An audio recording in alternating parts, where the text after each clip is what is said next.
वासुदेवाय नमो नमः।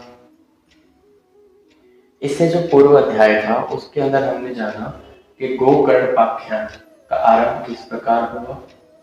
आत्मदेव जो कि गोकर्ण के पिता थे, उनकी पत्नी जिनका नाम था धुंधली, धुंधली ने अपनी बहन के साथ साजिश करके उसका पुत्र अपना पुत्र बनाकर आत्मदेव को कहा था कि यह हमारा पुत्र है, जबकि वह उसका पुत्र नहीं था, जिसका नाम धुंधुकारी रखा गया।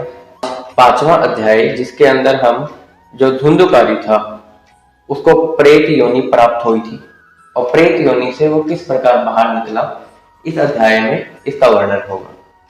सबसे पहले हम जानते हैं कि धुंधुकारी ने उसके बाद क्या करा।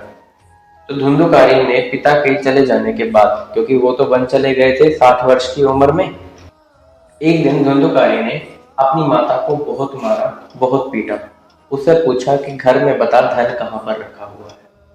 वो धन का इतना प्यासा, इतना भूखा हो गया था कि उसे कोई संबंध नहीं दिखता। उसने अपनी माँ को धमकी दी कि मैं अभी तुझे लुहाठी लगाऊंगा। लुहाठी अर्थात जलती हुई गर्म लकड़ी। उसकी धमकी से डरकर उसकी माता ने रात को कुएं में जाकर अपनी जान दे दी। वो कुएं में कूद गई। धुंधुकारी 5 वेश्याओं के साथ रहने लगा। वो 5 वेश्याएं स्त्रियां वो उसका बिल्कुल नाश करने वाली थी, पर उसे उस बात का बिल्कुल भी आभास नहीं था। उसे तो अपनी मृत्यु का भी नहीं पता था। वह तो उनके पीछे पूरा ही अंधा हो गया था। उनकी अभिलाषाएं पूर्ण करने में लगा रहता था। उनको हर एक चीज लाकर देता। तो एक दिन उन 5 वेश्याओं ने कहा कि हमें बहुत सारा धन चाहिए।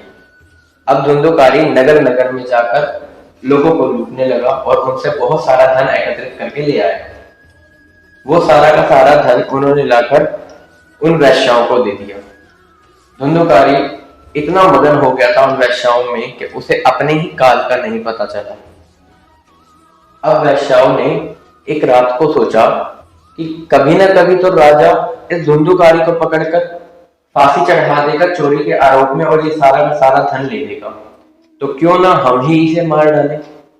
तो उन्होंने क्या किया, जब धुंधुकारी सो रहा था तब उसे रस्सियों से बांधा और उसके गले में फांसी लगाने की कोशिश की। उससे भी जब वह छटपटाकर नहीं मरा, तब उन्होंने दहकते हुए कोयले उसके मुंह पर गिर दिए, जिससे कि उसकी मृत्यु हो गई। वेश्याओं ने उसके बाद उसे एक गड्ढे में दफन कर दिया। अगली सुबह जब लोगों ने पूछा धुंधुकारी कहाँ है, तो वेश्याओं ने कहा कि वह तो धन की तलाश में कहीं दूर गए हैं और 1 वर्ष तक लौटेंगे।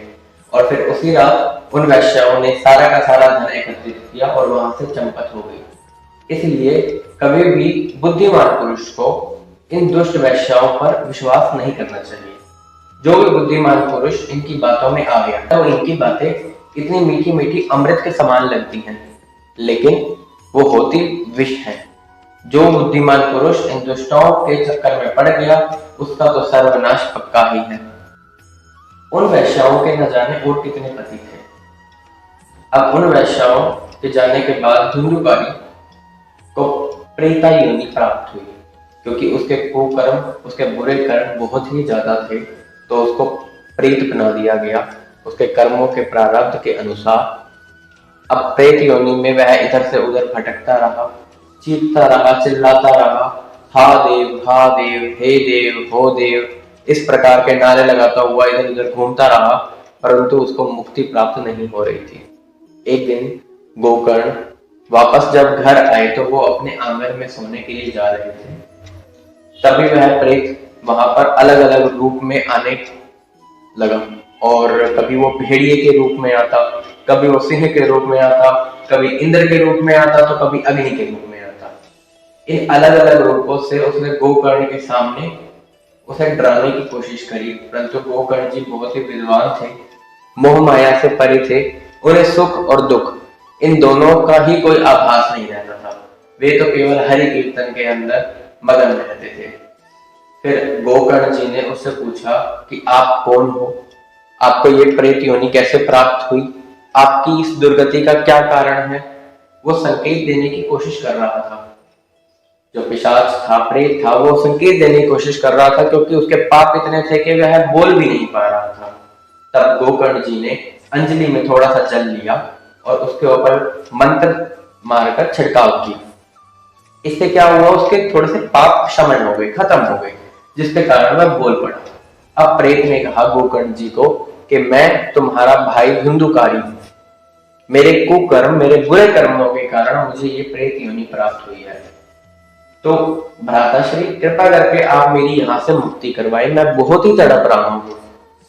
गोकर्ण जी कहते हैं कि तुम्हारी मृत्यु का जैसे ही मुझे पता लगा था तो गया जी में मैंने तुम्हारा श्राद्ध भी किया था, परंतु उससे भी तुम्हारी मुक्ति नहीं हुई, तो तुम्हारी मुक्ति तो हो ही नहीं सकती। तब प्रेत बोला कि मेरी मुक्ति तो ऐसे ऐसे हजारों गया जी में श्राद्ध करने से भी नहीं होगी, क्योंकि मेरे बुरे कर्म ही इतने हैं और मैं तभी प्रेत बना हूं। तब गोकर्ण जी ने उस प्रेत को कहा, ठीक है, मैं इस बारे में विचार करूंगा और किस प्रकार तुम्हें मुक्ति दिलानी है इसके बारे में सोचेंगे। तब गोकर्ण जी ने पूरी रात इसके बारे में सोचा। सुबह होने को आई, परंतु उनके पास कोई भी उपाय नहीं था कि इसको मुक्ति किस प्रकार दिलाई जाए। तब वहां के लोग आए, उनमें जो विद्वान विद्वान लोग थे, तो उन्होंने कहा कि क्यों ना हम सूर्य भगवान, जो कि सब साक्षी हैं, जो सब कुछ देखते रहते हैं, क्यों ना हम उनसे पूछें कि इसकी मुक्ति किस प्रकार होगी। तब गोकर्ण जी ने तप किया, सूर्य की गति को रोक दिया और सूर्य भगवान से प्रार्थना करते हुए उन्हें कहा कि आप हमें बताइए कि धुंधुकारी को किस प्रकार प्रेता योनि से बाहर निकाला जा सकता है। तब दूर से ही सूर्य भगवान ने श्रीमद् भागवत गीता का पाठ करने के लिए कहा। यह सुनकर गोकर्ण जी भागवत गीता का पाठ करने के लिए तैयार हो गए। देश और गांव से अनेकों लोग कथा सुनने के लिए आए। बहुत से लंगड़े, लूले, अंधे, बूढ़े, मंद बुद्धि पुरुष भी पापों की निवृत्ति, अपने पाप धोने के उद्देश्य से वहां पर पहुंचे। वह प्रेत भी वहां आ पहुंचा और इधर बैठने के लिए स्थान ढूंढने लगा। इतने में ही उसकी दृष्टि एक सीधे रखे हुए 7 गांठ के बांस पर पड़ी। उसके नीचे एक छेद में घुसकर वह कथा सुनने के लिए बैठ गया। ऐसा इसलिए क्योंकि उसका जो रूप था वह वायु रूप था, तो वायु रूप के कारण वह कहीं भी बैठ नहीं सकता था। इस कारण से वो जो 7 लकड़ी की गांठें थी वो उसके सबसे नीचे जाके एक छिद्र में जाकर बैठ गया। प्रथम स्कंद, पहले स्कंद से स्पष्ट स्वर में कथा सुनानी आरंभ कर दी गई। शाम तक जब कथा का विश्राम हुआ तब एक बड़ी ही विचित्र बात हुई।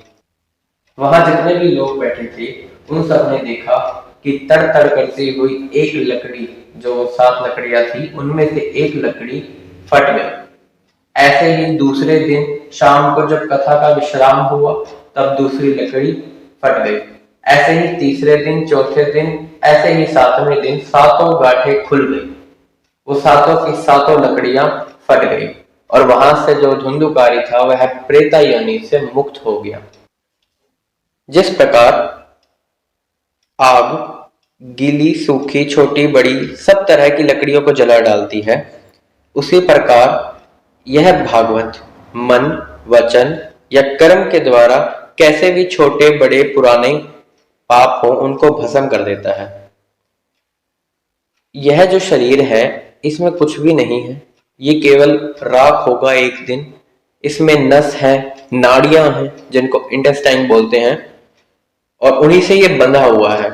ऊपर से इसमें मांस और खून, और ऊपर से ये ढक दिया गया है चमड़े से। इसके प्रत्येक अंग में केवल दुर्गंध आती है, बास आती है, क्योंकि ये तो मल मूत्र का भान है। रोगों का तो घर ठहरा, नष्ट होने में एक क्षण भी नहीं लगेगा। अंत में इसे गाड़ दिया जाएगा, इसके तो कीड़े बन जाएंगे, कोई पशु खा जाएगा या विष्ठा हो जाएगा, अग्नि में जला दिया जाएगा तो भस्म की ढेरी हो जाएगा। ये 3 गतियां भागवत में इसकी बताई गई हैं। जिस समय धुंधुकारी ये सब बातें कह रहा था, जिसके लिए वैकुंठवासी पार्षद, एक पार्षद होते हैं और एक दूत होते हैं। दूत यमराज के होते हैं और पार्षद भगवान के होते हैं। तो अगर पार्षद लेने के लिए आ रहे हैं किसी आत्मा को, तो वह भगवान के जरिए भेजे गए हैं। यदि दूत आ रहे हैं तो पक्का नरक।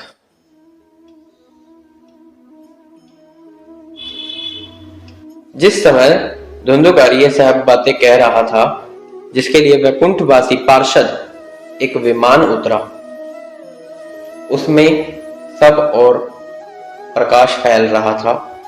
सब लोगों के सामने धुंधुकारी उस विमान पर चढ़ा। तब उस विमान पर आए पार्षदों को देखकर गोकर्ण जी क्या कहते हैं वह सुनिए। गोकर्ण जी कहते हैं कि यहाँ जितने भी सभासद थे सभी ने भागवत का पाठ किया, तो केवल धुंधुकारी को ही क्यों विमान पर चढ़ाकर वैकुंठ धाम लेके जाया जा रहा है। वैकुंठ धाम को गोलोक भी कहते हैं, जो कि भगवान विष्णु का रहने का स्थान है। तो ऐसा भेद क्यों, इसमें ये भेदभाव क्यों बाकी भक्तों के साथ और धुंधुकारी के साथ। तब भगवान के पार्षद कहते हैं कि माना कि सभी ने श्रद्धा पूर्वक इसका पाठ किया, लेकिन मनन किसने किया, केवल धुंधुकारी ने, इसलिए धुंधुकारी को वैकुंठ धाम नसीब हुआ। इसका अर्थात ये नहीं है कि भागवत का कोई लाभ नहीं है। इसका अर्थात यह है अगर आप भागवत का पाठ नित्य प्रतिदिन कर भी रहे हैं परंतु भाव नहीं है, जो ज्ञान होता है यदि वह भी दृढ़ ना हो तो वो भी सर्वथा व्यर्थ है। अब भक्तों के मन में यह शंका उत्पन्न होती है, चलो हमने तो मनन नहीं किया, गोकर्ण जी तो स्वयं कथा सुना रहे थे, उन्हें सुख दुख मोह इनमें वैसे भी कोई रुचि नहीं है, तो वह क्यों नहीं जा रहे। तब पार्षद कहते हैं कि हम आपको ले जाएं, इतनी हमारी औकात नहीं है, आपको तो स्वयं विष्णु भगवान ही लेने के लिए आएंगे और स्वयं अपने साथ लेकर जाएंगे, क्योंकि उनके कर्म बहुत ही अच्छे हैं। अब इस अध्याय के अंत में कहा गया है, एक बार के श्रवण से, एक बार ही सुनने से पापों का नाश कर देने वाला यह अध्याय है। यदि इस कथा को श्राद्ध के समय पाठ किया जाए तो जो पितृगण होते हैं उनको बड़ी ही तृप्ति मिलती है, और अगर रोज इसका पाठ किया जाए तो मोक्ष की प्राप्ति निश्चित है।